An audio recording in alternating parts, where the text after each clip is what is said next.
भ्रम, भ्रम माने भूल, भूल, भटक जाना, रास्ते से गिर जाना, इसको भ्रम बोलता है। बहुत आसान बात है, लेकिन एक सज्जन ऐसे थे, 70 बरस की उम्र में रो रहे थे।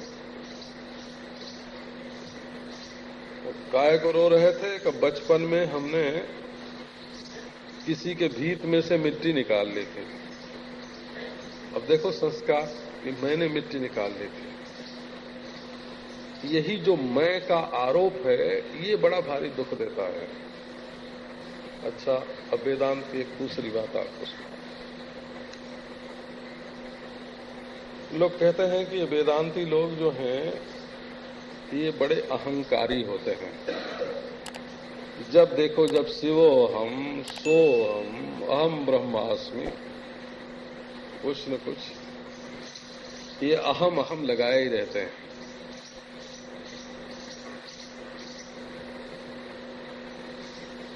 तो अब कोई भोला भाला आदमी होए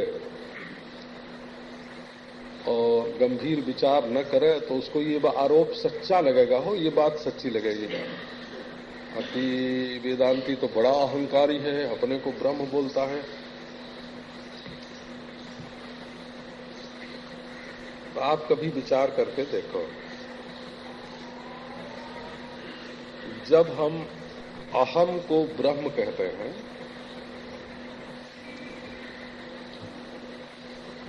तो अहम का छोटापना कट जाता है। अहम जीव है ना, जीव, अब इसको बताया ब्रह्म, तो जीव का जीवपना कट गया। माने अभिमान का जो अंश है, अहंकार का जो अंश है, वो टूट गया, वो कट गया, वो पेट गया, वो मर गया, तब अहम को ब्रह्म समझेंगे। और ब्रह्म में जो परोक्षता थी कि ब्रह्म न जाने कितना बड़ा और कितनी उम्र का कैसा है, अहम कहने से वो ब्रह्म कोई आंख से ओझल बड़ी लंबी चौड़ी चीज है, ये परोक्षता तो ब्रह्म में से निकल गई। और परिच्छिन्नता जो अहम में घुसी हुई थी सो परिच्छिन्नता निकल गई। तो अहम ब्रह्म कहना जो है वो ब्रह्म की परोक्षता। परोक्षता माने आंख से ओझल होना, अनजान होना, अज्ञात होना। ब्रह्म में जो अज्ञातपना था सो तो दूर हो गया। कैसे? ब्रह्म को अहम कहने से। और अहम को ब्रह्म कहने से क्या हुआ? अहम में जो परिच्छिन्नता थी, छोटापना था, अभिमान था, अहंकार था, सो कट गया। अहम ब्रह्म कहने से दो फायदा हुआ। एक तो ब्रह्म की परोक्षता कट गई और एक अहम की परिच्छिन्नता कट गई। तो अहम परिच्छिन्नता को छोड़ करके परिपूर्ण हो गया, ब्रह्म हो गया, और ब्रह्म परोक्षता को छोड़ करके साक्षात अपरोक्ष हो गया। तो ये तो अहंकार और परोक्षता दोनों को मिटाने के लिए अहम ब्रह्म किए जाता, अहम ब्रह्म कहा जाता है। ये अहंकार बढ़ाने के लिए, अहंकार बढ़ाने के लिए अहम ब्रह्म नहीं होता। अच्छा, तो निरवध्यो हम अव्ययः, आपने सुना ही होगा। एक महात्मा थे, वो बैठ के अपने शिष्यों को नारायण ब्रह्म ज्ञान का उपदेश कर रहे हैं। तुम ये शकल सूरत नहीं हो, तुम ये हड्डी मांस नहीं हो, तुम ये क्रिया कर्म नहीं हो, तुम ये सुख दुख नहीं हो, तुम तो साक्षी असंग उदासीन हो, परिपूर्ण हो, ब्रह्म हो, अद्वितीय हो, तुम्हारे सिवाय और कुछ नहीं। इतने में एक बुढ़िया आई। अब ये आप जानते हैं, ईर्ष्यालु लोग तो होते ही हैं। किसी ने भेज दिया। एक बार तो क्या हुआ कि कबीरदास भजन कर रहे थे। भरी सभा में एक स्त्री आई, उसने कहा कि ये तो बदमाश है, दुष्ट है, इसके साथ तो हमारा बुरा संबंध है, हमको इसने रखा है, खाने को नहीं देता है। तो कबीरदास ने कहा कि आओ आओ आओ, है ना, झट उसके कंधे में हाथ डाल दिया। अरे बिल्कुल हम खुले आम तुमको रखते हैं, तुम चलो हमारे घर में रहो, मौज करो। अब तो राजा ने भी छोड़ दिया उनको। हाँ, बनारस का राजा था, उसने कहा कि ये तो स्त्री रखने वाला है, छोड़ो इसको। सो एक दिन दंड देने के लिए उनको राजसभा में बुलाया गया और वो स्त्री को साथ लेकर गए।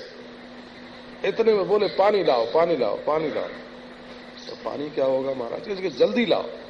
एक लोटा पानी लाया गया तो उन्होंने राजसभा में गिरा दिया। और ये क्या किया, जगन्नाथपुरी के मंदिर में आग लगी है, बुझाया है।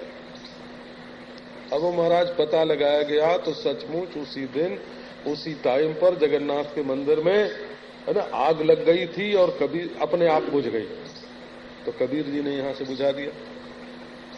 बोले अरे राम, इतना सिद्ध पुरुष है। हाँ, ये कबीर जी की जीवनी में ये बात आती है। तो बुढ़िया आई, गाली देने लगी। तो महात्मा बोले, लोगों ने कहा देखो बुढ़िया गाली देती है। महात्मा बोले तुम सत्संग करो बाबा, उसकी तरफ ख्याल मत करो।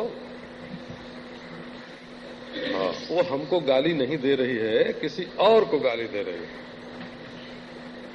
अब तो बुढ़िया को और गुस्सा आया।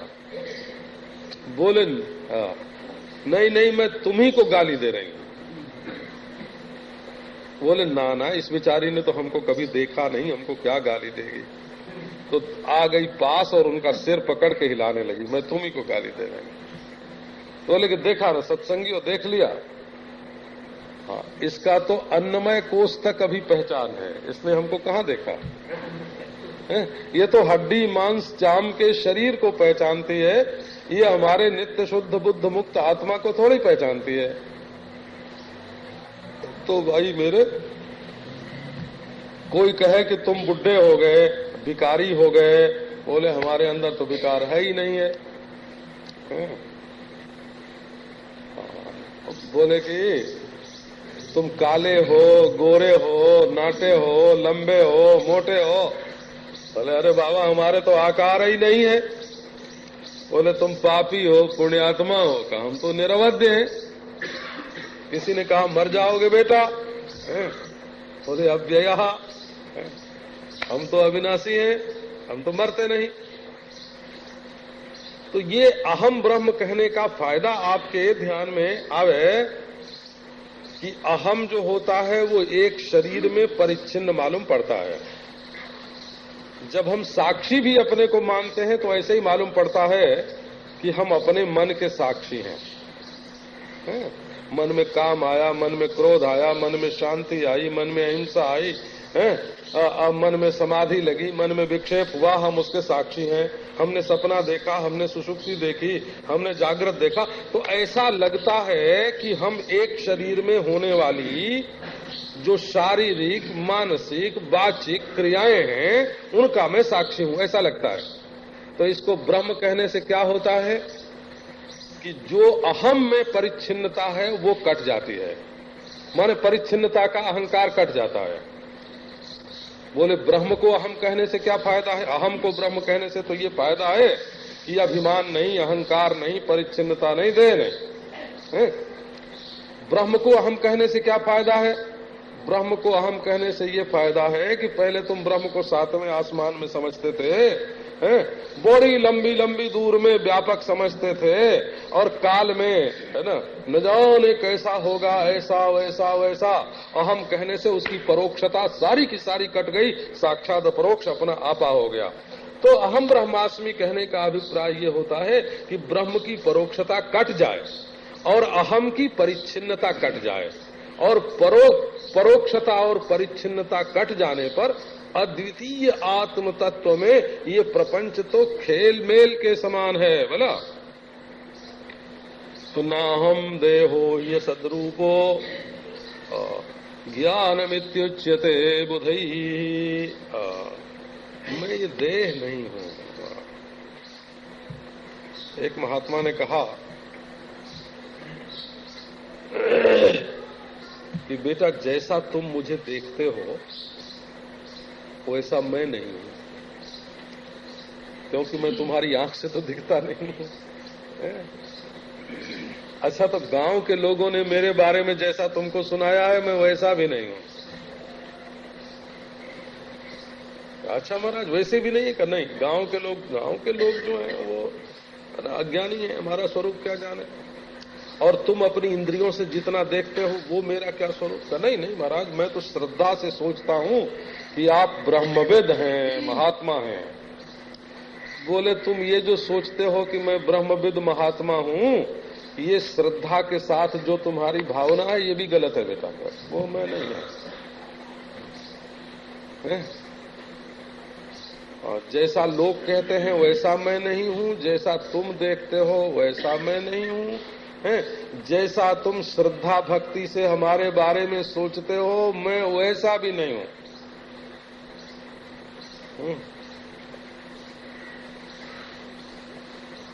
तब महाराज आप जैसा अपने को बताते हैं वैसे हैं? अरे भाई, जैसा मैं हूं वैसा मैं अपने को बता नहीं पाता। अच्छा महाराज, आप अपने बारे में जैसा ध्यान करते हैं वैसे हैं कि जैसा मैं हूं उसका ध्यान हो ही नहीं पाता है। तब कैसे हैं? वचनातीत, ध्यानातीत, लोकातीत, इंद्रियातीत। यन मनसा न मनुते जेनाहुर मनोमतम, वो मेरा स्वरूप है। जब तुम अपने स्वरूप को जानोगे कि मैं कौन हूं, जब तुम अपने को जानोगे कि मैं ब्रह्म हूं, तभी बेटा तुम मुझे जान सकते हो कि मैं कौन हूं। जब तक तुम अपने स्वरूप को नहीं जानोगे तब तक मेरे स्वरूप को भी नहीं जानोगे, क्योंकि असल में मैं और तुम ये दोनों जीव की नोक पर अलग होते हैं बोला, और ये मन के भीतर के बीच के मैं अलग होते हैं। तत्व से मैं और तुम पद का अर्थ अलग नहीं होता। एक ही तत्व है जो वहां तुम कहा जा रहा है और यहां मैं कहा जा रहा है, और वहां मैं कहा जा रहा है और यहां तुम कहा जा रहा है। वो एक ही तत्व है। शरीर के भेद से इसमें किसी प्रकार का भेद नहीं है। नाहम देहो हि सद्रूपो ज्ञानम इत्युच्यते बुधई। अरे ये देह जो पहले नहीं था,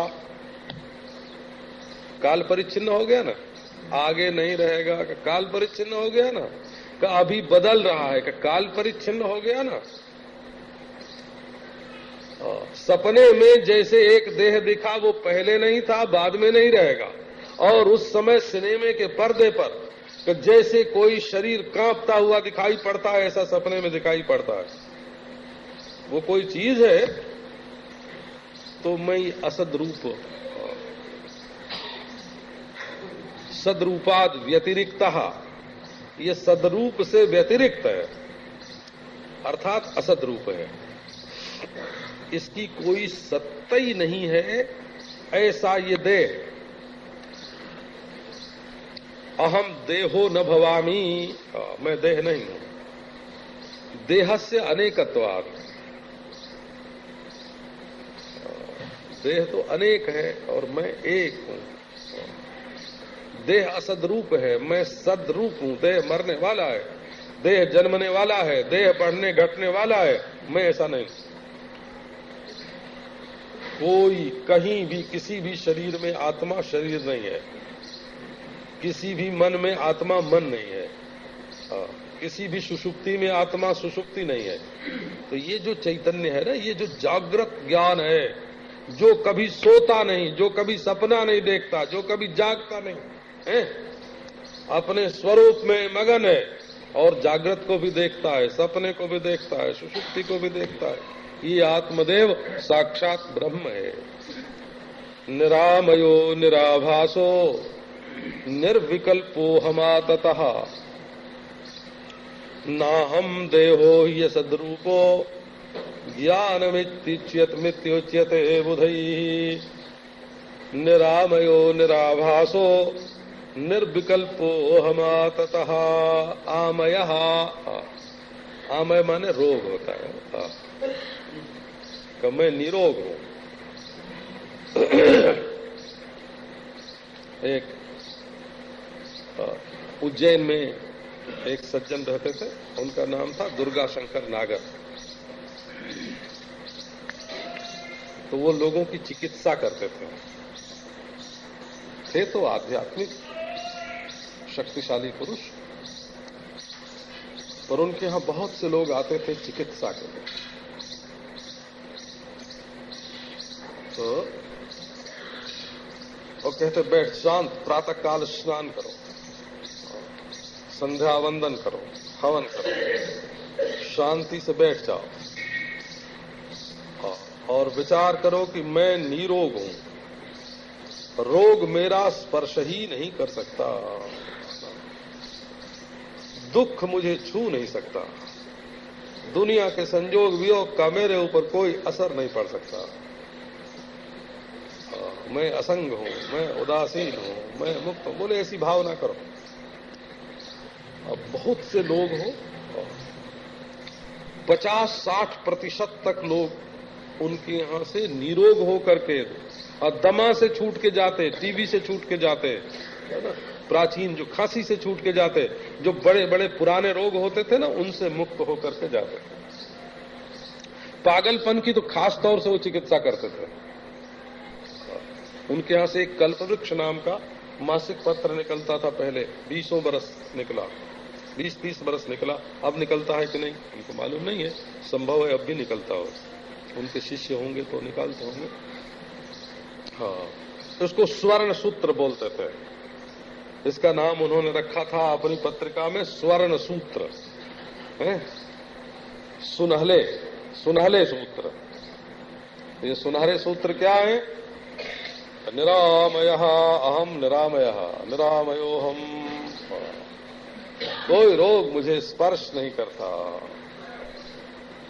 कोई संजोग वियोग मेरा स्पर्श नहीं करता, जन्म मृत्यु मेरा स्पर्श नहीं करता, संसार के पाप पुण्य राग द्वेष सुख दुख कोई मेरा स्पर्श नहीं करते, मैं निरामय हूं। न मुझमें शारीरिक रोग है, न मुझमें मानसिक रोग है। हाँ, कोई रोग मुझमें है ही नहीं।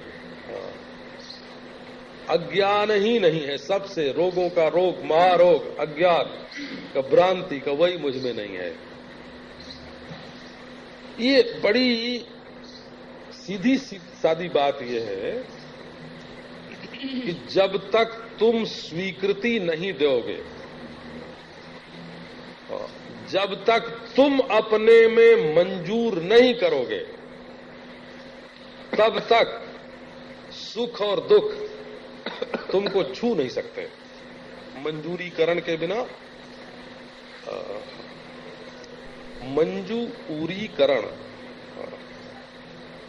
जब तक तुम उसको स्वीकार नहीं करोगे, मंजूरीकरण नहीं करोगे, कहाँ हाँ आजा रोग मुझे लग,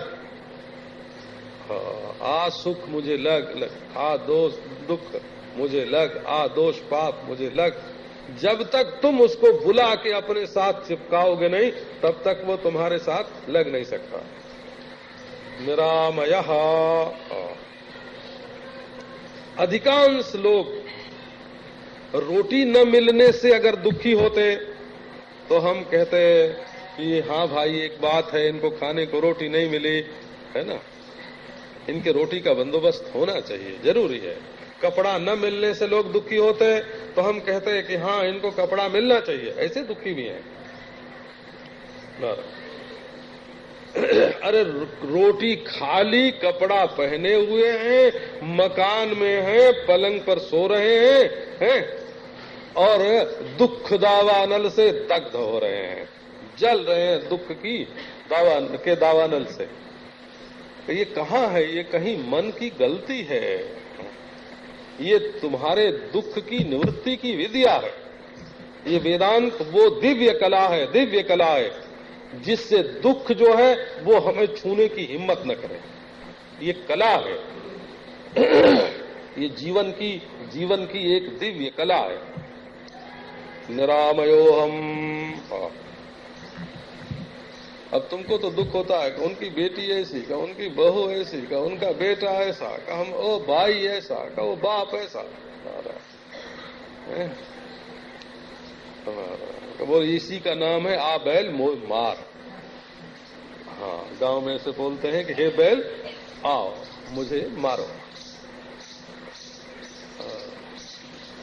ये बैल होते हैं ना, बैल, उनके शरीर में एक तरह का एक कीड़ा मक्खी के बराबर का होता है, वो सट जाता है, हो उसको किलनी बोलते हैं। किलनी, हमारे गांव में उसको किलनी बोलते हैं, इल्ली बोलते हैं, इल्ली।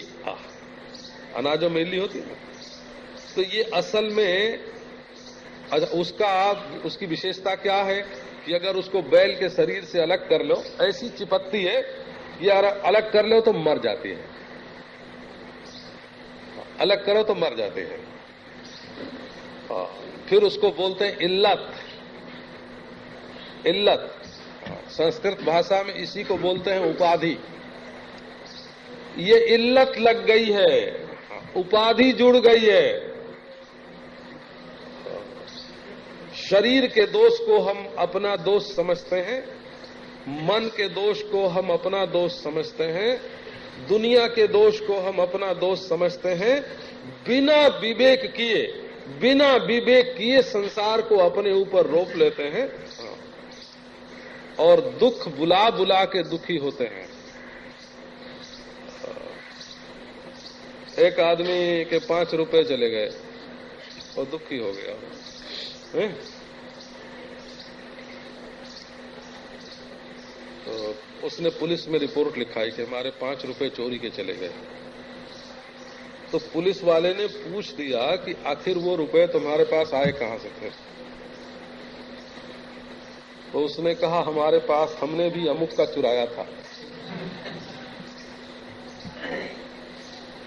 आप देख लेना, आप लोग भले मानुष हो, सज्जन हो, आपके ऊपर कोई आक्षेप नहीं करना चाहते हैं, लेकिन जब दूसरे के जेब में से आप निकालते हो तब तो खुशी होती है और समझते हो कि हमने बड़ी बहादुरी की है? और वही दूसरे के जेब से निकाली हुई चीज जब कोई तुम्हारे जेब से निकाल लेता है तब रोने लगते हो कि हाय हाय हमारा चला गया। उसको क्यों नहीं वैसे ही बाजार की चीज समझते, जो जेब से जेब में, जेब से जेब में, जेब से जेब में चलती रहती है और तुम्हारी कभी नहीं होती। वो तो बाजारू औरत है। एक दिन तुम्हारे घर आई और तुमने उसको अपनी मान लिया, अब उसके लिए रोते हो। तो ये आमय माने, देखो संस्कृत भाषा में आम माने होता है कच्चा। आमान्य, अमावस्या के दिन श्राद्ध करते हैं ना, तो कच्चे पिष्ट से किए जाता है।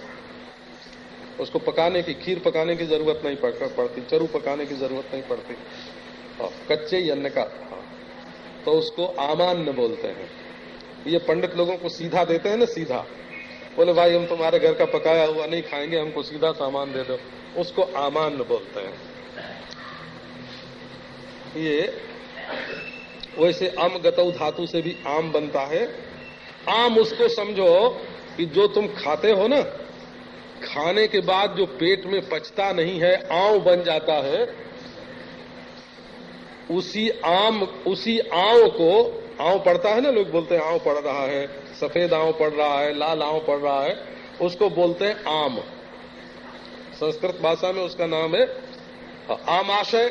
आमाशय तो सुना ही होगा, है ना।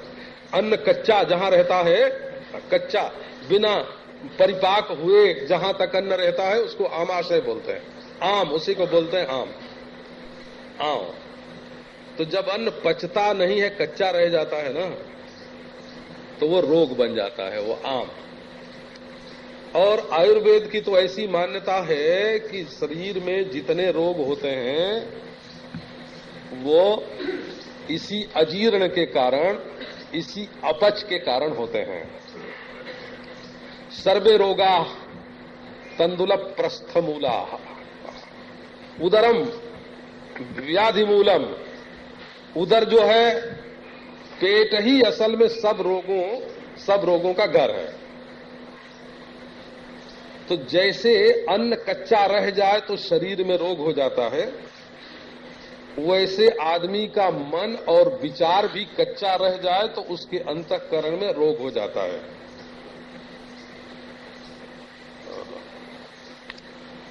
अच्छा देखो, उस स्त्री का मन कच्चा है कि नहीं, कि जिस पुरुष को देखे उसी से ब्याह करने की इच्छा हो जाए तो क्या बोलेंगे? यही बोलेंगे ना कि उस लड़की का मन अभी कच्चा है। और पुरुष अगर किसी चीज को देखे और देखते ही खाने का मन हो जाए उसका और पाने का मन हो जाए उसका, तो कहेंगे ना कि उस पुरुष का मन कच्चा है। बात बात में ढुलक जाता है।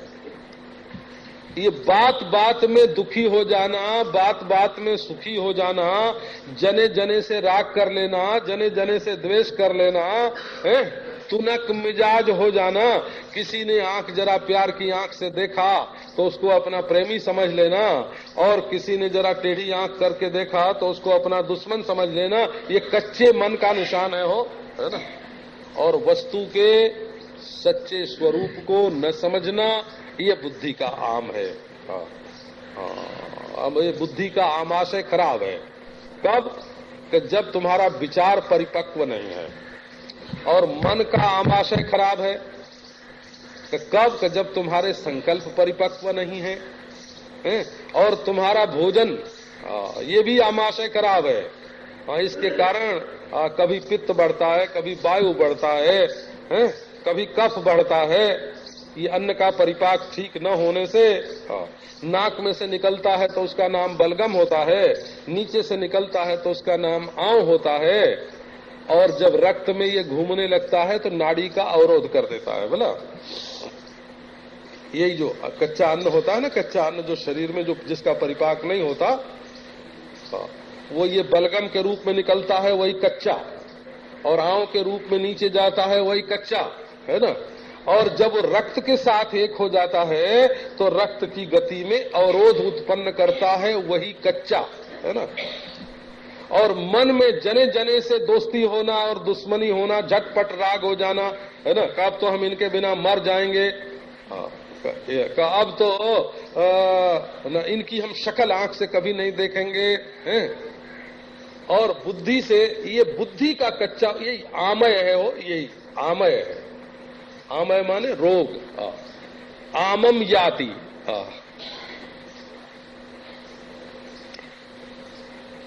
तो ये आमय, यही हमारे रोग है, रोग। तो बोले कि भाई देखो, न तो हमारे शरीर में कोई रोग है, न तो मन में कोई रोग है, न तो बुद्धि में रोग है। बोले क्यों? बोले कि शरीर, मन, बुद्धि ये तीनों हमारे हैं ही नहीं, है ना। मैं इनसे परे हूं, असंग हूं। निरामयो निराभासो, आभास नहीं है। आभास जो है वो परमात्मा को जानने का एक तरीका है। आप इसको ऐसे समझो कि आपके घर में सीधे तो सूरज की रोशनी नहीं आती,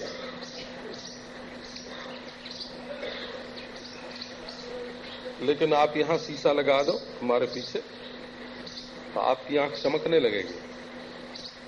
तो आपकी आंख में रोशनी कहां से आवेगी? बोले शीशे में। का शीशे में कहां से आई? बोले सामने वाले शीशे से, जो उस मकान में शीशा लगा है उसमें। तो ये रोशनी क्या है, ऐसे सोचना पड़ता है। बोले देखो, ये रुमाल दिखता है, कैसे दिखता है? बोले आंख से दिखता है। आंख में कहां से रोशनी आई? कलेजे में से आई, दिल में से आई। तब दिल में कहां से रोशनी आई? अब ढूंढो इस बात को कि दिल में जो रोशनी है वो आभास है, आंख में जो रोशनी है वो आभास है, और रुमाल में जो रोशनी है वो आभास है। वो कौन है जिसका आभास हमारी बुद्धि में पड़ता है हमारी बुद्धि में प्रतिबिंबित होकर के, आभासित होकर के विषयों को प्रकाशित करने का काम कौन कर रहा है? वो कौन सी रोशनी है? वो कौन सा प्रकाश है? वो कौन सा आभास है? तो अब आपको आभास की एक सीधी सादी बात बताता हूं।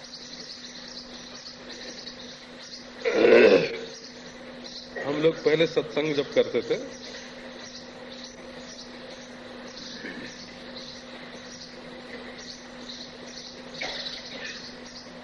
तो बोले, यदा न लीयते चित्तम न च विक्षिप्यते पुनः अनिंगनम अनाभासम संपन्नम ब्रह्म तत्पदा। ये ध्यान की बात है, ये परमार्थ की बात नहीं है, ध्यान की बात है। तो ध्यान करने बैठे, एक तो नींद न आने पाओ, चित्त का लय न हो जाए। अगर तमोगुणी आदमी दिन भर तो खूब खट के आए और बैठ गए ध्यान करने, तो एक प्रकार का आलस्य, तंद्रा, निद्रा शरीर में व्याप्त हो जाते हैं और बैठे बैठे ही सो जाते हैं। तो इतना समय कब बीत गया, कैसे बीत गया मालूम नहीं पड़ता। इसको बोलते हैं लय। ये ब्रह्म ध्यान नहीं है, हाँ, इसका नाम है लय।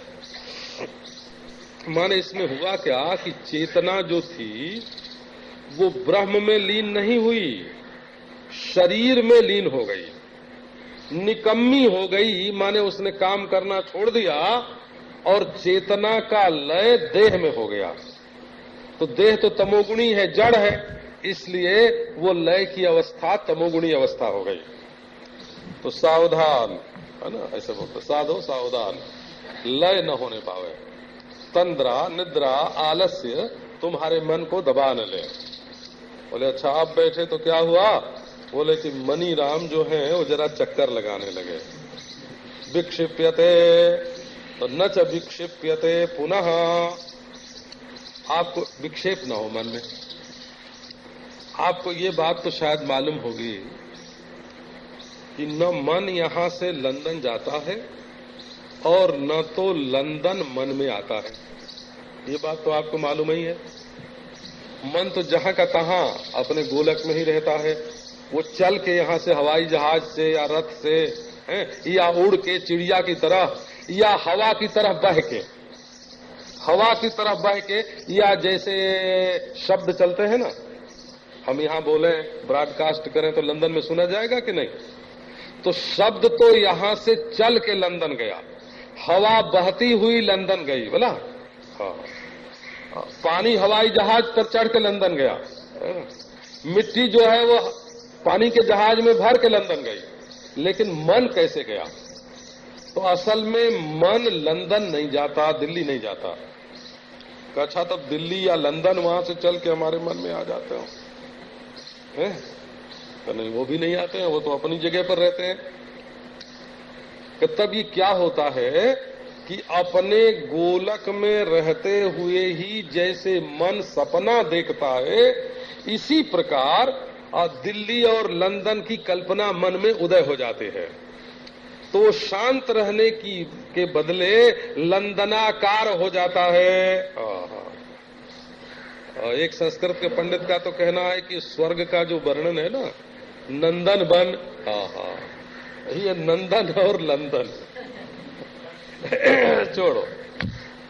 पंडित लोग तो जिसकी तारीफ करते हैं, दिल्ली ईश्वरोबा जगत ईश्वरोबा, वो तो दिल्ली के मालिक को जगत का मालिक बताना। उनसे तो श्लोक लिखवा लो, लिख दो। तो ये जो मन कहीं जाता आता नहीं, मन अपने आप में ही चंचल हो करके वैसी वैसी शक्लें दिखाता है। तो मन सोवे नहीं और मन चंचल न हो। विक्षिप्यते न च विक्षिप्यते, विक्षेप न हो। अच्छा, तीसरी अवस्था क्या होगी? मतलब तीसरी बात क्या है कि ठीक है मन सोता भी नहीं है और मन लंदन और दिल्ली नहीं जाता है, परंतु मन अपने आप में ही हिलता है, अपनी तरह तरह की है ना चीजें दिखाता है। कभी खुश हो जाता है, कभी नाराज हो जाता है, कभी सूख जाता है ना। लंदन नहीं जाता, दिल्ली नहीं जाता और सोता भी नहीं। तो बोले कि ये जो है वो जैसे दिया जल रहा हो ना, दिए की लौ, और वो दूसरे को तो न जलावे लेकिन अपने में ही हिले। एक तो समझो दिया बुझ गया तो वो लय हो गया, और दिए की लौ दूसरे के साथ लग गई और जलाने लगी तो विक्षेप हो गया है? और दिए की लौ आपस में ही खूब, अपने में ही खूब लड़खड़ा है।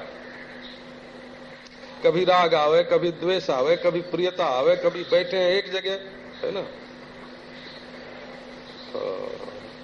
अपने आप ही आने लगा। बोले इंगनम, ये तुम्हारा मन रेंग रहा है, रेंग रहा है। बोले अब अच्छा, अब हिलना भी छूट गया।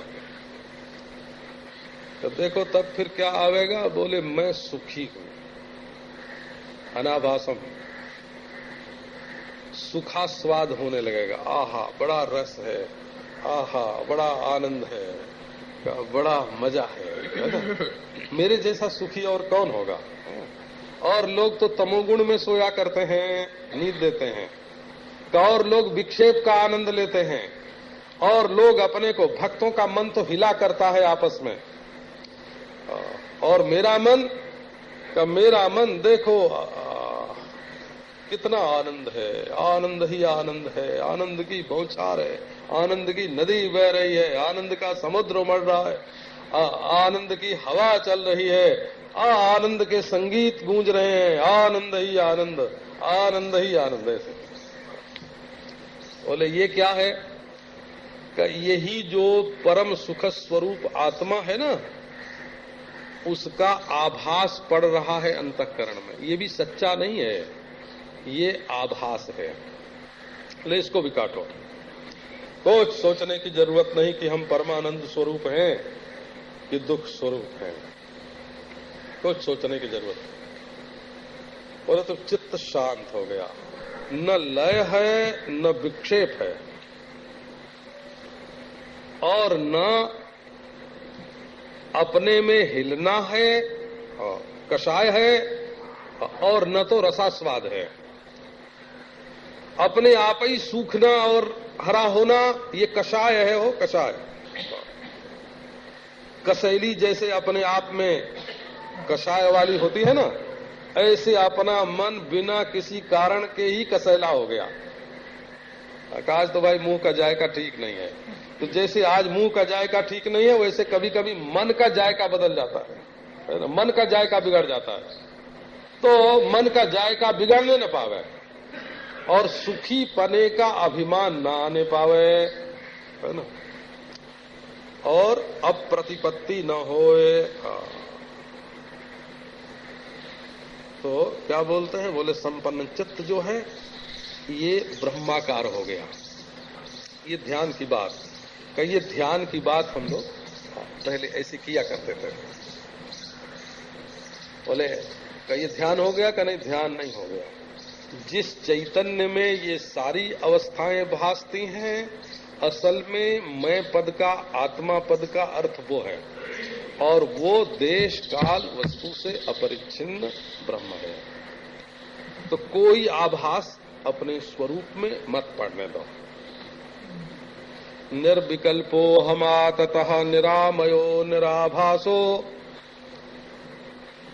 स्थूल शरीर में आमय नहीं और सूक्ष्म शरीर में आभास नहीं, और कारण शरीर में विकल्प नहीं, विकल्प का बीज नहीं, अज्ञान नहीं। निर्विकल्पा, विविधत्व की जो कल्पना है, ये है वो है, ऐसा है वैसा है, दोस्त है दुश्मन है, अच्छा है बुरा है, इसी कल्पना में जब लोग बात करने लगते हैं ना, तो आध घंटे 15 मिनट बात करते हैं, घंटे भर भी कोई कर लेता है। और फिर सोचते हैं कि अच्छा 15 मिनट में इन्होंने बात क्या कही, है ना, हमारे काम की कौन सी बात कही। बोले नहीं, हमारे लिए तो कुछ नहीं कही।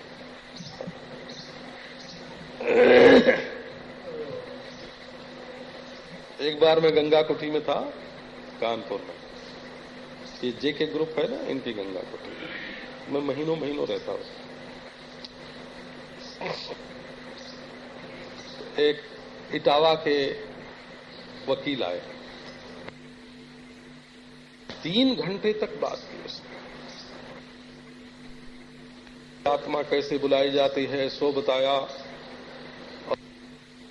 और उनके पास आते हैं सो बताया, जिसको चाहे उसको बुला लें सो बताया, हुई थी सो बताया, है ना। अब देखो, नानी के आगे ननियोरे के बखान, तो है ना, तो हम तो सब देवता, सब प्रेत, है ना, और सब भूत, और उन सबकी नानी तो हम है, तो नानी के आगे ननियोरे के बखान। अब महाराज 3 घंटे में मैं यही सोचता रहा कि आखिर ये आदमी क्या कहना चाहता है। कुछ नहीं निकला हो।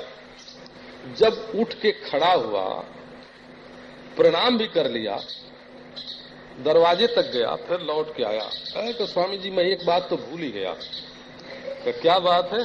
कि ये बात है कि आप ये जेके वालों से कह दो कि हमारे घर के पास इनकी जमीन पड़ी हुई है कई बरस से बेकार, वो हमको दे दें। ये बात तो मैं भूल ही गया था, है ना?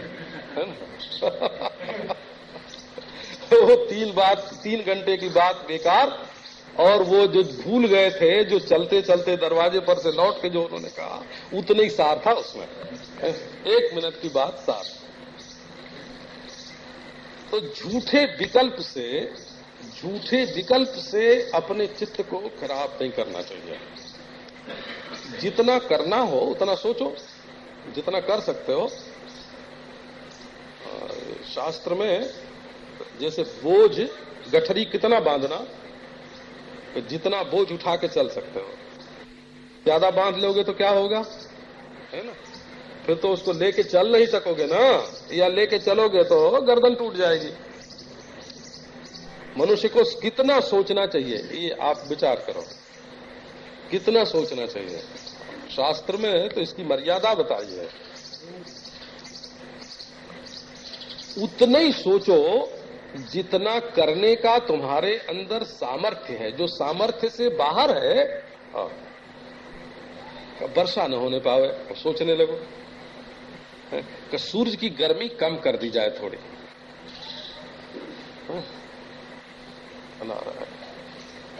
तो न जान पदिकम दुखम एक शोचितुम अर्हते, अशोचन प्रतिकुर्बीत यदि पश्चेद उपक्रम। सारी दुनिया का दुख, कालवा देवी अभी क्या हो गया, है ना, अरे बाबा वहां कोई बीमार हो, वहां कोई एक्सीडेंट हुआ हो, तुम्हें सेवा करनी हो, है तो लेके दौड़ो, वहां दवा ले जाओ, वहां कपड़ा ले जाओ, वहां भोजन ले जाओ, जो कर सकते हो करो, है ना। और जहां तुम पहुंच ही नहीं सकते, जहां कुछ कर ही नहीं सकते, उसका भी बोझ अगर तुम अपने सिर पर ले लोगे तो दुखी तो होगे ना। अशोचन प्रतिकुर्बीत, यदि उस दुख का प्रतिकार होना शक्य हो तो अपने दिमाग में शोक मत भरो, समझ के बूझ के अपनी शक्ति के अनुसार उस शोक को दूर करने की कोशिश करो। और यदि तुम्हारी शक्ति न चलती हो तो कम से कम तुम शांति तो रखो, अशांत तो मत बनो। तो ये जो विकल्प है अपने मन में, तरह तरह के विकल्प,